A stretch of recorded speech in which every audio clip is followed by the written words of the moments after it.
Hello student, welcome to railway Pathshala. आज के class में हम देखेंगे केमिकल बॉन्डिंग के ग्रुप डी के प्रीवियस ईयर के क्वेश्चन। तो चलिए आज के क्लास को स्टार्ट करते हैं।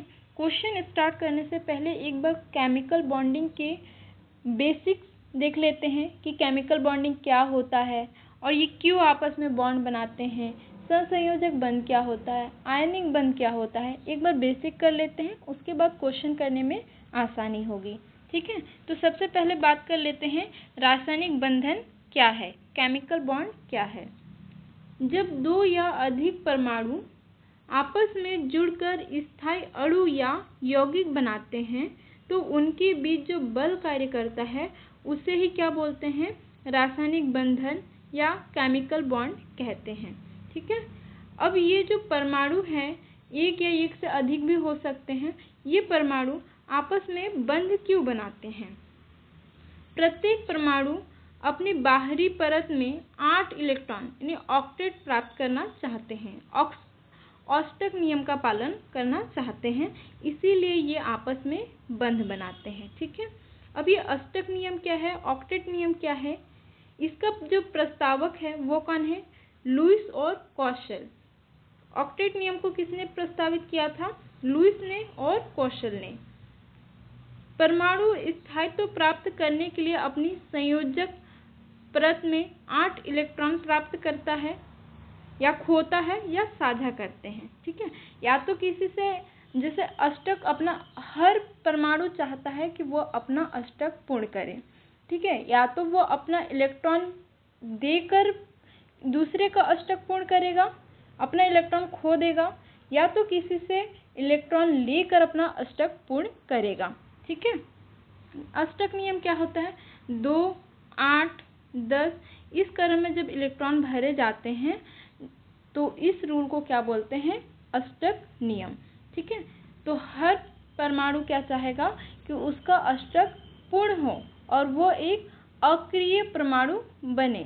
तो अपना अष्टक पूर्ण करने के लिए या तो वो इलेक्ट्रॉन का साझा करता है, या तो इलेक्ट्रॉन त्याग देता है, या तो किसी से इलेक्ट्रॉन ग्रहण करता है। जैसे यहाँ पे उदाहरण के लिए दिया हुआ है NaCl, H2 और O2। NaCl में यदि आप बात करें, सोडियम का परमाणु क्रमांक होता है 11 और क्लोरीन का होता है 17। तो ये दोनों आपस में साझा करते हैं और अपना अष्टक पूर्ण करते हैं। ठीक है, अब बात करते हैं रासायनिक बंधों के प्रकार। रासायनिक बंधों के कुछ मुख्य प्रकार यहाँ पे दिए हुए हैं। पहला है आयनिक बंध। इलेक्ट्रॉन का पूर्ण स्थानांतरण क्या होता है, आयनिक बंध। इलेक्ट्रॉन को पूर्णतः त्याग देता है, उसको क्या बोलते हैं, आयनिक बंध। सहसंयोजक बंध, इलेक्ट्रॉन का साझा करना। यहाँ पे उदाहरण भी दिया हुआ है। आयनिक बंध का उदाहरण NaCl, फिर KBr, ये सब जो है ये किसके उदाहरण है, आयनिक बंध का उदाहरण है जो इलेक्ट्रॉन पूर्णतः त्याग देता है। और सहसंयोजक बंध जो इलेक्ट्रॉन का साझा करता है, दोनों आपस में जो साझा करते हैं उसको क्या बोलते हैं, सहसंयोजक बंध। उसका उदाहरण H2, O2, CH4, ये इसके उदाहरण। तीसरा है धात्विक बंध। आयनों और मुक्त इलेक्ट्रॉनों के आकर्षण से जो बंध बनते हैं उसको क्या बोलते हैं, धात्विक बंध। धन आयनों और मुक्त इलेक्ट्रॉन के जो आकर्षण से जो बंध बनता है उसको क्या बोलते हैं, धात्विक बंध, जिसमें आप देखोगे आयरन, कॉपर और Na, ये सारे क्या होते हैं, धात्विक बंध बनाते हैं। चौथा है हाइड्रोजन बंध। हाइड्रोजन और अत्यधिक विद्युत ऋणात्मक तत्व ONF जैसे तत्व जो और अधिक हाइड्रोजन से अत्यधिक विद्युत ऋणात्मक तत्व जैसे कि ONF के बीच जो बंध बनाती है उसको क्या बोलते हैं, हाइड्रोजन बंध। हाइड्रोजन बंध में हाइड्रोजन होगा और अत्यधिक विद्युत ऋणात्मक तत्व जैसे ऑक्सीजन, नाइट्रोजन, ऐसे तत्व, इनके बीच में जो बंध बनती है उसको क्या बोलते हैं, हाइड्रोजन बंध। जैसे H2O, NH3, ये हाइड्रोजन बंध के उदाहरण हो गए। ठीक है, पांचवा है निर्देशांक सहसंयोजक बंध। इसमें क्या होता है, एक परमाणु दोनों इलेक्ट्रॉन प्रदान करता है। इसमें जो है निर्देशांक सहसंयोजक बंध में एक परमाणु दोनों इलेक्ट्रॉन को ग्रहण कर लेता है, प्रदान करता है। इन बंध को एक एक करके डिटेल्स में पढ़ते हैं। पहला है आयनिक बंध। इसकी विशेषताएं हैं धातु और अधातु के बीच बनता है। इसमें इलेक्ट्रॉन का पूर्णतः स्थानांतरण होता है। ठोस अवस्था में क्रिस्टलीय संरचना होती है। उच्च गलनांक और क्वथनांक होता है। जल में घुलनशील और विद्युत चालक होता है घोल में। ठीक है, इसका उदाहरण हो जाएगा NaCl, MgO, CaCl2। ठीक है। दूसरे नंबर पे है सहसंयोजक बंध। इसकी विशेषताएं हैं दो अधातुओं के बीच बनता है। सहसंयोजक बंध जो है दो अधातुओं के बीच बनता है। इलेक्ट्रॉन का साझा होता है। ठोस, द्रव या गैस अवस्था में पाए जाते हैं। विद्युत का संचालन नहीं करते और इसका गलनांक कम होता है। उदाहरण के लिए H2O2, CH4, NH3। अगला बात करते हैं हाइड्रोजन बंध का।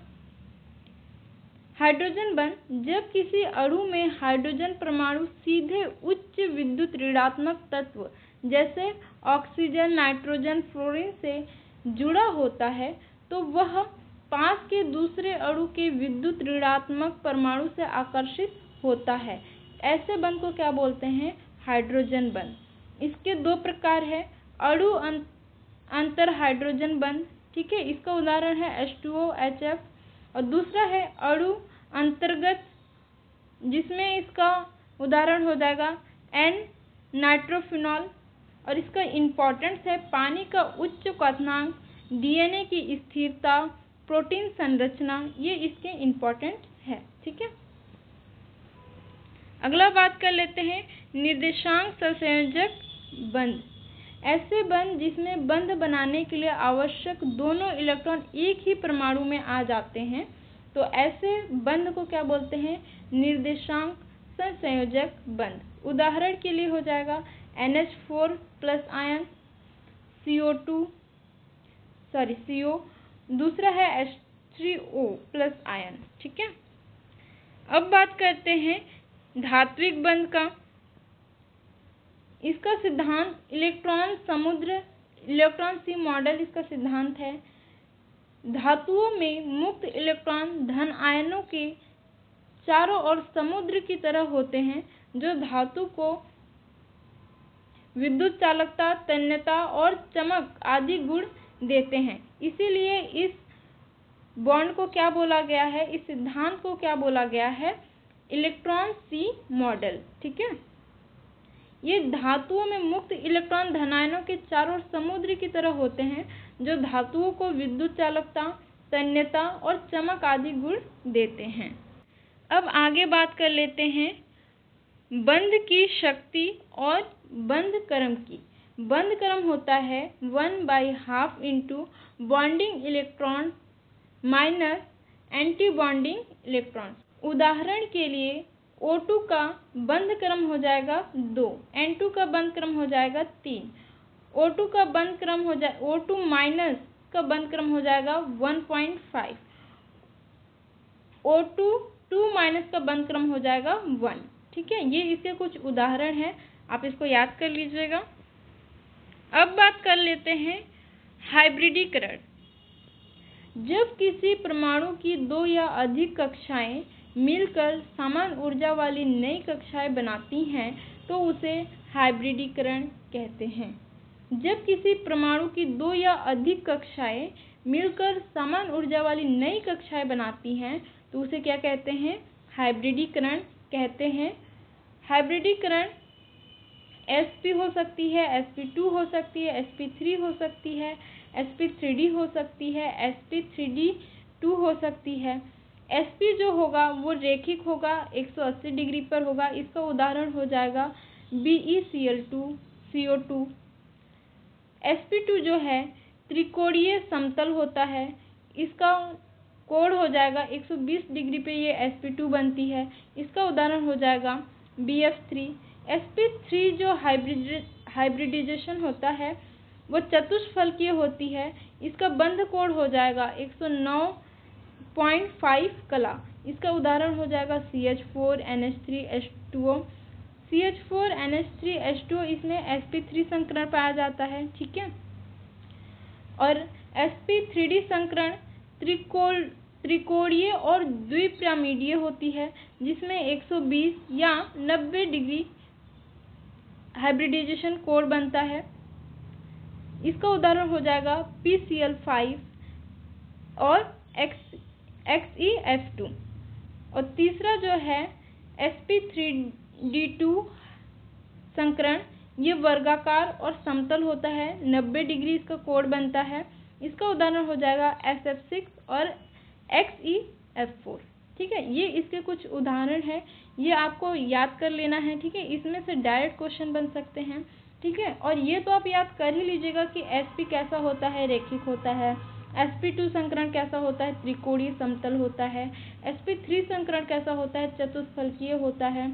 sp3d त्रिकोणीय और द्विपिरामिडीय होता है। sp3d2 संकरण जो है वो वर्गाकार और समतल होता है। ये आपको याद रखना ही है, और एग्जाम्पल यदि आप याद रख सको तो और भी अच्छा होगा, लेकिन इस पे क्वेश्चन बनते ही हैं। ज़्यादातर sp3 संकरण का पूछा जाता है, sp2 संकरण का ज़्यादातर पूछा जाता है, ठीक है। तो इसको आप डायरेक्टली याद रखोगे। अब बात कर लेते हैं VSEPR सिद्धांत का। इसका सिद्धांत है, केंद्रीय परमाणु के चारों ओर स्थित इलेक्ट्रॉन युग्म परस्पर प्रतिकर्षण करते हैं और इस प्रकार अणु का आकार निर्धारित होता है। और इसका प्रतिकर्षण का क्रम होता है लॉन टू लॉन, उसके बाद लॉन टू बॉन्ड, उसके बाद बॉन्ड टू बॉन्ड। इसके कुछ उदाहरण दिए हुए हैं जो आपको याद रखना है। BCl2 में लाइनर होता है, BF3 में ट्रिगोनल होता है, CH4 में टेट्राहेड्रल होता है, NH3 में पिरामिडियल होता है और H2O में बेंट होता है। अब बात करते हैं मॉलिक्यूलर ऑर्बिटल थ्योरी की। इसके कुछ इम्पॉर्टेंट बिंदु हैं। परमाणु ऑर्बिटल्स जो है मिलकर मॉलिक्यूलर ऑर्बिटल्स बनाते हैं, ठीक है। परमाणु ऑर्बिटल मिलकर क्या बनाते हैं, मॉलिक्यूलर ऑर्बिटल्स बनाते हैं। इलेक्ट्रॉन बॉन्डिंग और एंटी बॉन्डिंग ऑर्बिटल्स में भरते हैं। बंध क्रम से बंध की शक्ति ज्ञात की जाती है। उदाहरण के लिए O2 पैरामैग्नेटिक है क्योंकि इसमें 2 अनपेयर है। यह है आपका मॉलिक्यूलर ऑर्बिटल थ्योरी की मुख्य बिंदु की पॉइंट, ठीक है। इसको आपको डायरेक्टली याद रखना है, इस पर डायरेक्टली क्वेश्चन बनते हैं, ठीक है। अब बात करते हैं फेजन के नियम का। ये नियम बताते हैं कि कौन सा यौगिक आयनिक होगा और कौन सा सहसंयोजक। सहसंयोजकता बढ़ेगी यदि धनायन छोटा और अधिक धनावेशित हो। दूसरा, ऋणायन बड़ा और अधिक आवेशित हो। तीसरा, आयनों के बीच की ध्रुवण शक्ति अधिक हो। जब ये तीनों गुण हम किसी में देखेंगे तो उसमें क्या होगा, सहसंयोजकता बढ़ेगी। फेजन का नियम ये बताता है कि कौन सा आयनिक होगा और कौन सा सहसंयोजक होगा। सहसंयोजक कब होगा, जब ये तीनों कंडीशन फॉलो होंगे। उदाहरण के लिए दिया हुआ है AlCl3 सहसंयोजक, जबकि NaCl क्या होता है, आयनिक होता है। अब आगे बात करते हैं बंध कोण का। यहाँ पे कुछ बंध कोण दिया हुआ है, CH4 का, NH3 का, H2O का, CO2 का और BF3 का। ये आपको डायरेक्टली याद रखना है। CH4 का बंध कोण होता है 109.5 डिग्री, NH3 का बंध कोण होता है 107 डिग्री, H2O का बंध कोण होता है 104.5 डिग्री, CO2 का बंध कोण होता है 180 डिग्री और BF3 का बंध कोण होता है 120 डिग्री, ठीक है। ये संकरण के हिसाब से, ये जो बंध कोण है ये संकरण के हिसाब से बंध कोण है।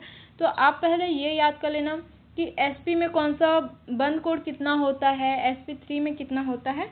उसके बाद आप एग्जाम्पल याद कर लेना sp का, sp3 का।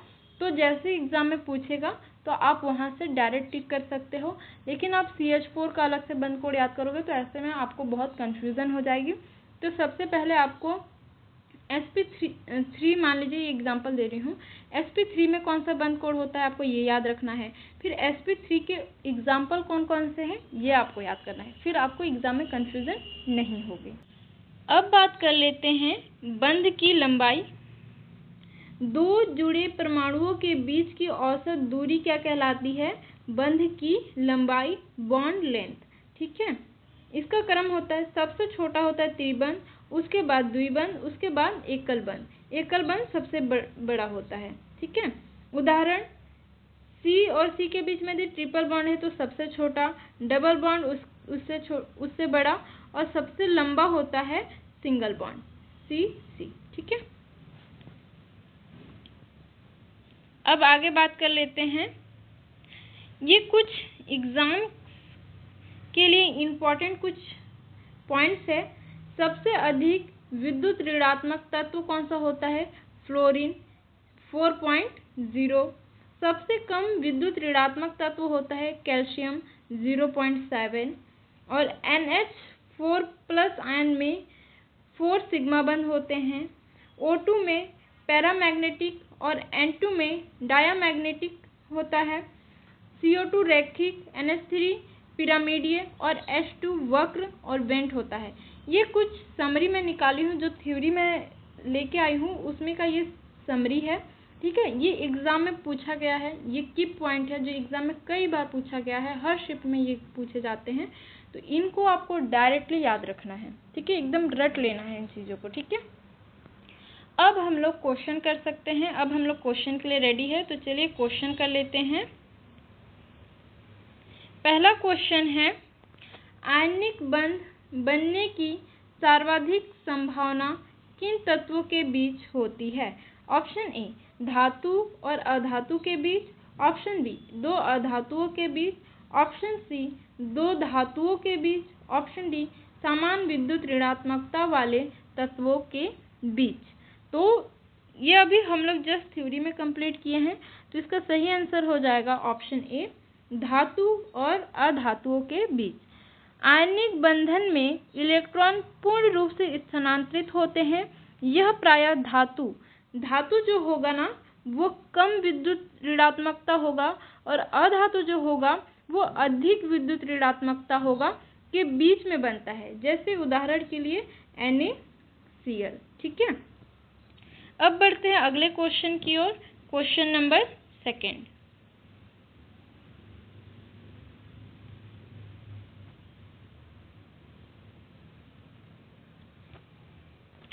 HCl अणु में बंधन का प्रकार है। Option A ionic, option B सहसंयोजक, ऑप्शन सी गैर ध्रुवीय सहसंयोजक, ऑप्शन डी धात्विक। तो इसका सही आंसर हो जाएगा ऑप्शन बी सहसंयोजक। HCl में H और Cl के बीच इलेक्ट्रॉन साझा किए जाते हैं, लेकिन Cl की विद्युत ऋणात्मकता अधिक होने से यह ध्रुवीय सहसंयोजक बंध बनाता है। ठीक है, इसमें जो है Cl की विद्युत ऋणात्मकता अधिक होती है। अब बढ़ते हैं अगले क्वेश्चन की ओर। Question number 3। सर्वाधिक विद्युत ऋणात्मक तत्व कौन सा है? Option A oxygen, option B nitrogen, option C fluorine, option D chlorine. तो इसका सही आंसर हो जाएगा ऑप्शन सी फ्लोरीन। ये जो क्वेश्चन है ना 2021 का सेकंड शिफ्ट का ये क्वेश्चन है। तो ये हर शिफ्ट में ऐसे क्वेश्चन पूछे जाते हैं कि सबसे कम विद्युत ऋणात्मक तत्व कौन सा है, सर्वाधिक विद्युत ऋणात्मक तत्व कौन सा है। तो ये आपको डायरेक्ट याद रखना है। ठीक है, अब अगले क्वेश्चन की ओर बढ़ते हैं। Question number 4। ऑक्टेट नियम किसने दिया था? ऑप्शन ए लुईस और Kossel, option B Pauling, option C Heisenberg, option D Bohr. तो इसका सही आंसर हो जाएगा ऑप्शन ए लुईस और कोशल ने। लुईस और कोशल ने प्रस्तावित किया था ऑक्टेट नियम, और इसको अष्टक नियम भी बोलते हैं, कि परमाणु स्थायित्व प्राप्त करने हेतु अपने बाहरी आवरण में 8 इलेक्ट्रॉन प्राप्त करने का प्रयास करता है। हर परमाणु क्या करता है? अपना अष्टक पूर्ण करने की कोशिश करता है। अगला क्वेश्चन है क्वेश्चन नंबर 5।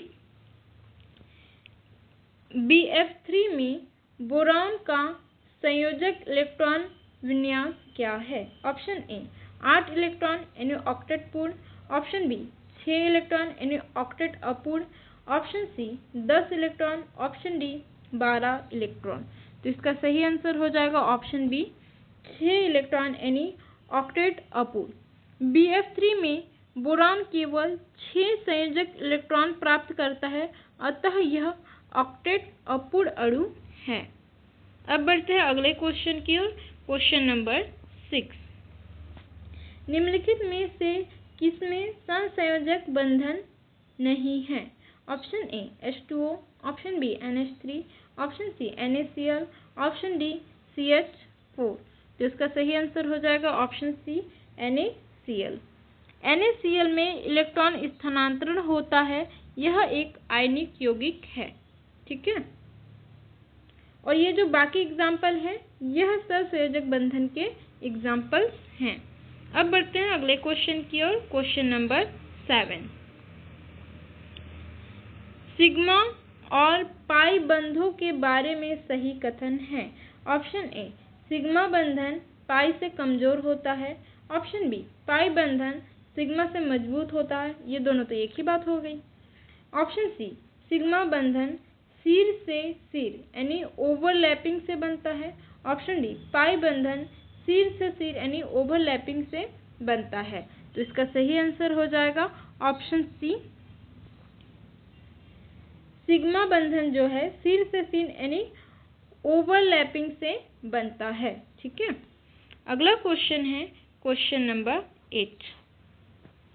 CO2 अणु का आकार क्या है? ऑप्शन ए रैखिक, ऑप्शन बी वक्र, ऑप्शन सी त्रिकोणीय, ऑप्शन डी चतुष्फलकीय। तो इसका सही आंसर हो जाएगा ऑप्शन ए रैखिक यानी लाइनर, और इसके बीच में 180 डिग्री का कोण बनता है। ठीक है, CO2 में केंद्र परमाणु कार्बन के चारों ओर 2 डबल बंधन है और कोई लोन पेयर नहीं है, और ये VSEPR सिद्धांत के अनुसार यह रैखिक है, और इसका जो कोण है कितना है 180 डिग्री। अब बात करते हैं अगले क्वेश्चन की। Question number 9। NH3 अणु का आकार है? ऑप्शन ए त्रिकोणीय समतल, ऑप्शन बी पिरामिडीय, ऑप्शन सी रैखिक, ऑप्शन डी चतुष्फलकीय। तो इसका सही आंसर हो जाएगा ऑप्शन बी पिरामिडीय। NH3 में एक लोन पेयर और 3 बंधित युग्म हैं, अतः यह त्रिकोणीय पिरामिडीय आकृति के होते हैं। NH3 में जो है ना नाइट्रोजन के पास एक लोन पेयर होता है। ठीक है, तो उस वजह से इसका आकार क्या हो जाएगा पिरामिडीय हो जाएगा। ठीक है, अगला क्वेश्चन है क्वेश्चन नंबर 10। धात्विक बंधन की अवधारणा किस सिद्धांत से समझाई जाती है? ऑप्शन ए समुद्र मॉडल, ऑप्शन बी संयोजक बंधन सिद्धांत, ऑप्शन सी हाइब्रिडाइजेशन सिद्धांत, ऑप्शन डी वैलेंस बॉन्ड सिद्धांत। तो इसका सही आंसर हो जाएगा ऑप्शन ए समुद्र मॉडल, इलेक्ट्रॉन सी मॉडल। धात्विक बंधन में धातु के धन आयनों के चारों ओर मुक्त इलेक्ट्रॉन का समुद्र होता है जो विद्युत चालकता देता है। अगला क्वेश्चन है क्वेश्चन नंबर 11। O2 में बंध आदेश बंध ऑर्डर क्या है? Option A 1, option B 2, option C 3, option D 1.5।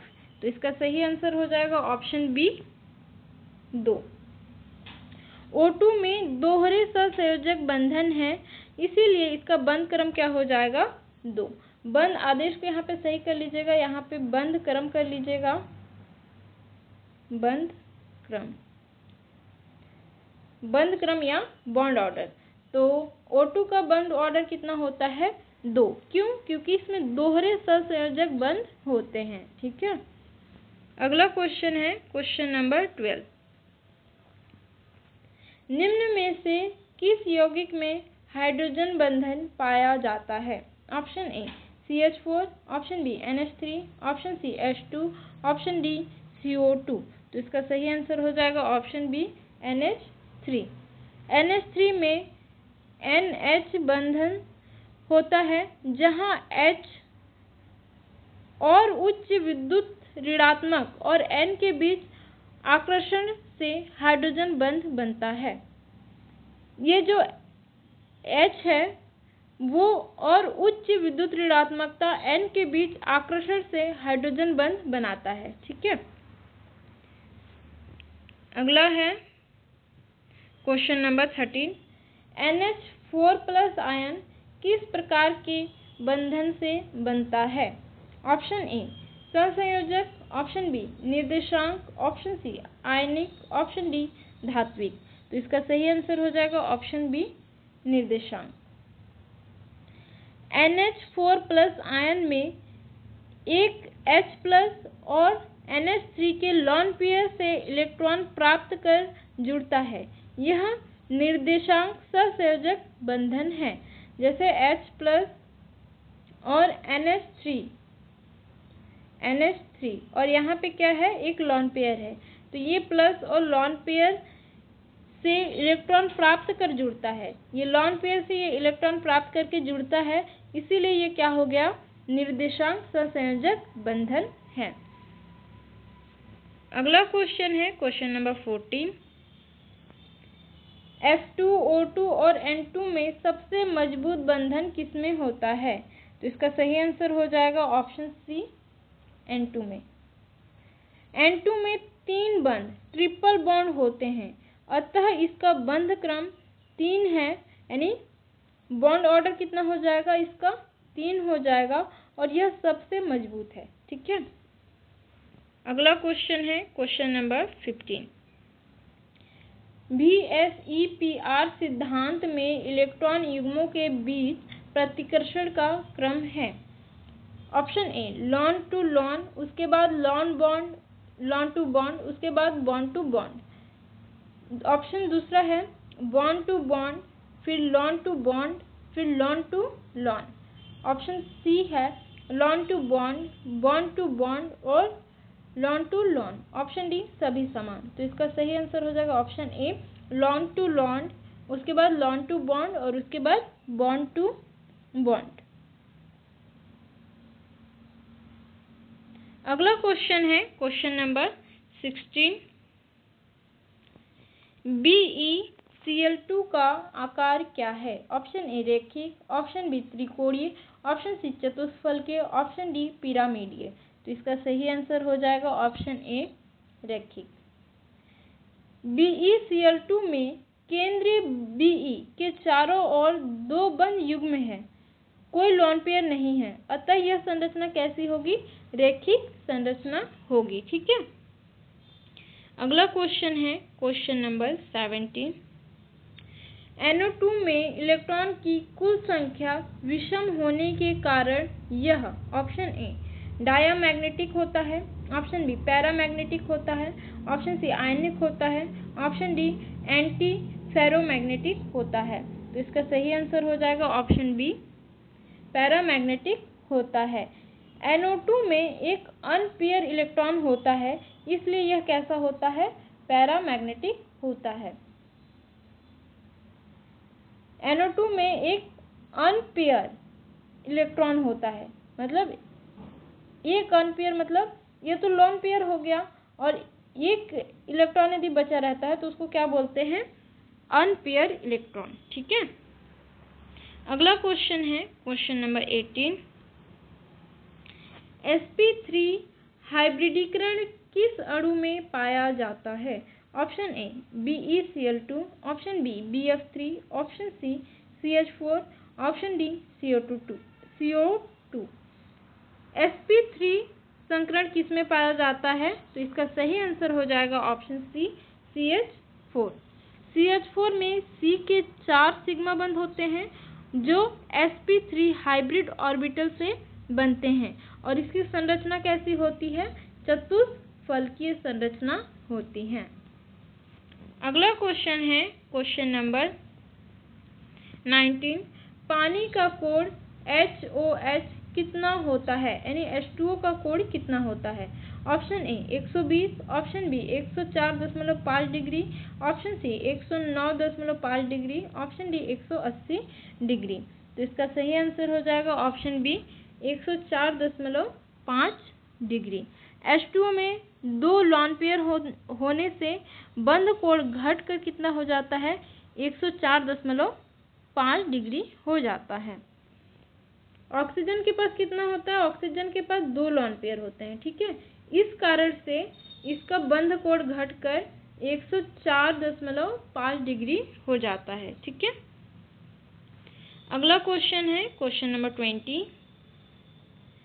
CO अणु में किस प्रकार का बंध पाया जाता है। ऑप्शन ए 1 सिग्मा और 1 पाई, ऑप्शन बी 1 सिग्मा और 2 पाई, ऑप्शन सी 2 सिग्मा और 1 पाई, ऑप्शन डी केवल 1 सिग्मा। यदि एक सिंगल बॉन्ड होता है तो वो बॉन्ड होता है सिग्मा बंध, ठीक है। यदि डबल बॉन्ड होता है तो इसमें 1 सिग्मा और 1 पाई बंध होता है। यदि ट्रिपल बॉन्ड है तो उसमें 1 सिग्मा बंध और 2 कैसा होगा, पाई बंध होगा, ठीक है। तो CO में कितने बंध होते हैं, तो इसका सही आंसर हो जाएगा ऑप्शन बी 1 सिग्मा और 2 पाई। तो CO में ट्रिपल बॉन्ड होता है जिसमें 1 सिग्मा होता है और ये जो बंध होती है दोनों कैसा होता है, पाई बंध होता है। अगला क्वेश्चन है क्वेश्चन नंबर 21। निम्न में से किस यौगिक में सहसंयोजक और आयनिक दोनों बंध पाए जाते हैं। Option A NaCl, option B KCN, option C NH4Cl, option D HCl। तो इसका सही आंसर हो जाएगा ऑप्शन सी NH4Cl। NH4Cl में NH4 प्लस आयन जो निर्देशांक बंध द्वारा बना और Cl माइनस आयन जो है आयनिक बंध द्वारा बना है। अगला क्वेश्चन है क्वेश्चन नंबर 22। किस यौगिक में बंध क्रम सबसे अधिक है, यानी बंध ऑर्डर सबसे अधिक है। Option A O2, option B O2 plus ion, option C O2 minus ion, option D O2 minus 2 ion. तो इसका सही आंसर हो जाएगा option B O2 plus ion. अगला क्वेश्चन है क्वेश्चन नंबर 23। पाई बंध किस प्रकार के कक्षीय ओवरलैप से बनता है। ऑप्शन ए सिर से सिर, ऑप्शन बी पार्श्विक, ऑप्शन सी तिरछा, ऑप्शन डी कोणीय। तो सिर से सिर जो होता है वो सिग्मा बंध बनता है और पार्श्विक जो होता है उससे क्या बनता है, पाई बंध बनता है। जैसे ये P कक्षक है और ये S कक्षक है, तो ये सिर से सिर है तो यहाँ पे सिग्मा बंध होगा और ये जो P कक्षक है इसके साथ एक P कक्षक ये है, तो यहाँ पे ये जो पार्श्विक है तो यहाँ पे क्या होगा, पाई बंध और पाई बंध होता है, ठीक है। तो पाई बंध किससे बनता है, पार्श्विक यानी साइड वाइज ओवरलैप से बनता है। अगला क्वेश्चन है क्वेश्चन नंबर 24। F2 अणु में बंध की लंबाई सबसे अधिक होती है क्योंकि पाई बंध अधिक है, ऑप्शन बी सिग्मा बंध कमजोर है, ऑप्शन सी फ्लोरीन का आकार छोटा है, ऑप्शन डी यह ट्रिपल बंधित है। तो इसका सही आंसर हो जाएगा ऑप्शन बी सिग्मा बंध कमजोर है।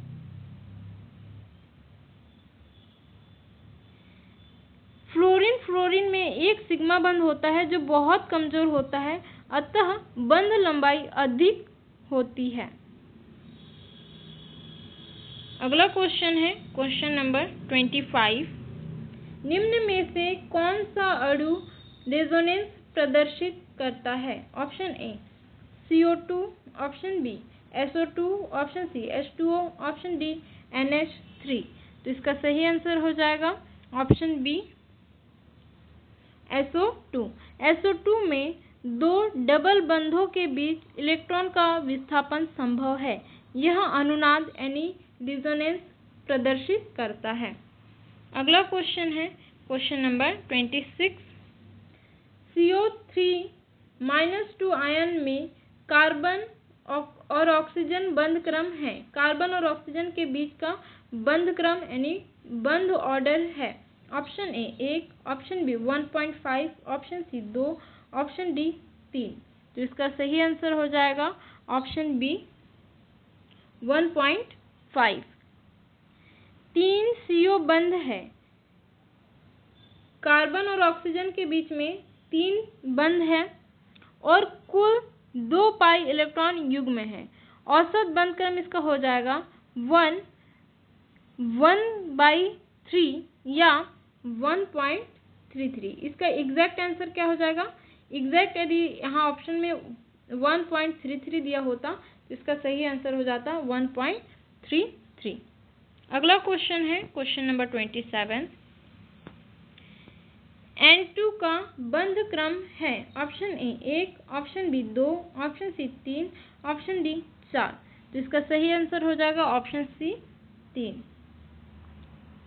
N2 में 1 सिग्मा और 2 पाई बंध होते हैं, अतः इसका बंध क्रम क्या हो जाएगा?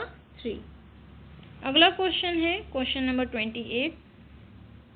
H4 का हाइब्रिडीकरण है। Option A sp, option B sp2, option C sp3, option D dsp2। तो इसका सही आंसर हो जाएगा ऑप्शन सी sp3।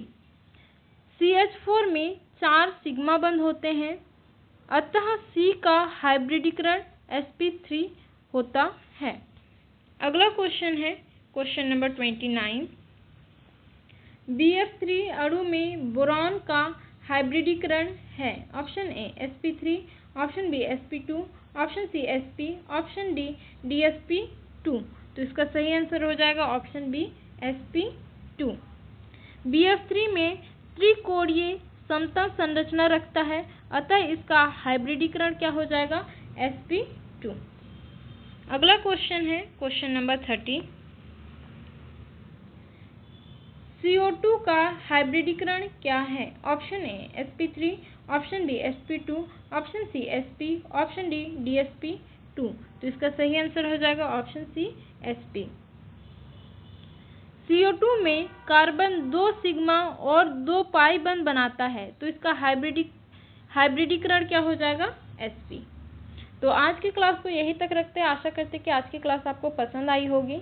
यदि आप चैनल पर नए हो तो चैनल को सब्सक्राइब कर लीजिएगा। वीडियो के लास्ट तक बने रहने के लिए आपका बहुत बहुत धन्यवाद। Thank you for watching.